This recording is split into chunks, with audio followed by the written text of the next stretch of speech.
Unlike the constantly talked about, regularly respected players that we obsess about, for these underrated all-stars, league-wide attention is rare. An all-star appearance isn't even a thought.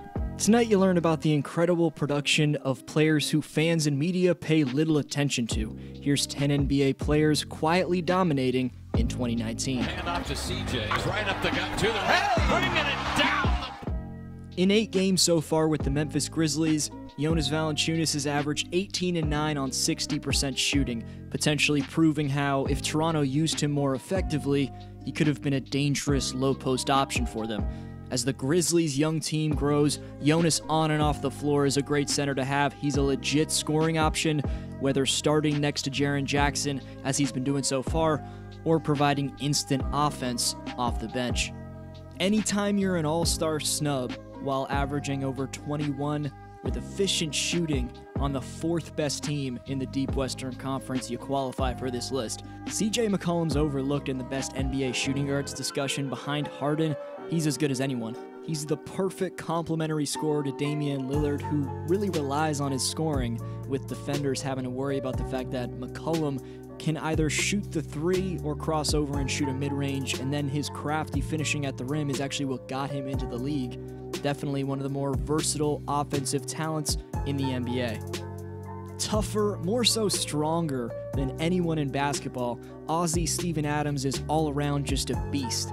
In his 6-year NBA career, he's rarely missed a game, and that's rare with centers in today's game.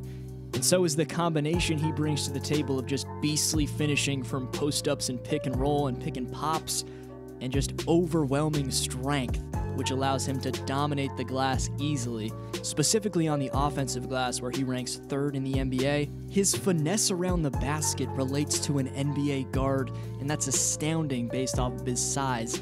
Russ and PG have a more than reliable 3rd option in every aspect. He's a great leader as well. Domantas Sabonis is a key reason for the Pacers having a 3rd seed right now, but more importantly, maintaining their winning pace after Oladipo's just tragic injury. Before Domantas had his recent minor ankle injury, he was stepping up, averaging in his last 10 games 15 and 10 at a near 70% field goal percentage. He's got a deadly mid-range jumper and is an incredibly gifted athlete. From last season, his shooting percentage has improved by 10%, yet his name isn't highly considered for the Most Improved Player of the Year award. Speaking of maintaining a winning pace in the midst of adversity, Gallo, the longtime NBA veteran Danilo Gallinari, has done the same thing with the Clippers. Their leading scorer Tobias Harris gets traded, but Danilo continues to be the scorer he's been all season. He's returned to one of the most dangerous perimeter threats on the wing, 3rd in three-point percentage among small forwards, while averaging over 19 a game. Playing on the 7th-seeded Clippers, Danilo's production should earn him more league-wide attention. The man's exciting to watch when he gets it going from distance, and he's finally healthy, still in the prime of his career at age 30. My guy Funky Diabetic talked about DeAndre Ayton not getting any touches, but assuming he received the ball, which you assume will begin to happen more and more as he gains trust and experience, he is only a rookie. But when you talk about the players that could change the current skinny big man, 3-point focus type style of game we see in today's NBA, Ayton's right there. The man is undeniably going to develop into a top low post option in the game. Can he develop the defense? That's the question.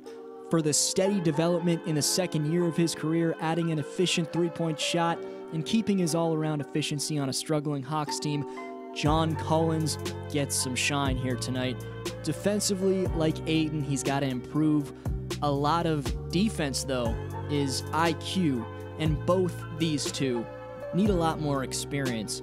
But dominance offensively far into the future, I think, has been proven with John Collins, because now not only do defenders have to game plan for his dunk contest-worthy hops, but you gotta close out with his new 3-point shot.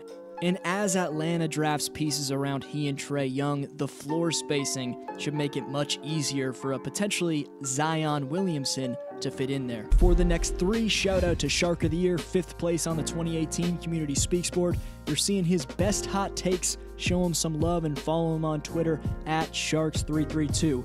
Christian Cruz was 5th. He was there almost every video. Still waiting on his social media, but thanks a ton for the support. The board is reset. Shout out question right after the next 3 quietly dominant NBA players. Rudy Gobert is the main reason Utah keeps up in the far tougher NBA conference. He reaches out with the 7'9" wingspan he's got to block the 5th most shots in the NBA and leads the league in field goal percentage on the other end. So Rudy spoke up about his all-star snub, and it really just displays how defense isn't flashy and offense gets you attention. Once compared to Steph Curry by his owner, Buddy Hield went from a complete letdown in his scoring progression in 17-18 to the 4th best three-point shooter in the league. Also, he's averaging 21 a game, leading the usually lowly Kings to the playoff race. It's been a long 3 seasons for the 6th overall pick in 2016, but he seemed to have finally lived up to expectations and found a good fit on an NBA team. He's found a great slasher and playmaker in De'Aaron Fox to play next to, and Buddy's catch-and-shoot outside playing style can perfectly mesh with that.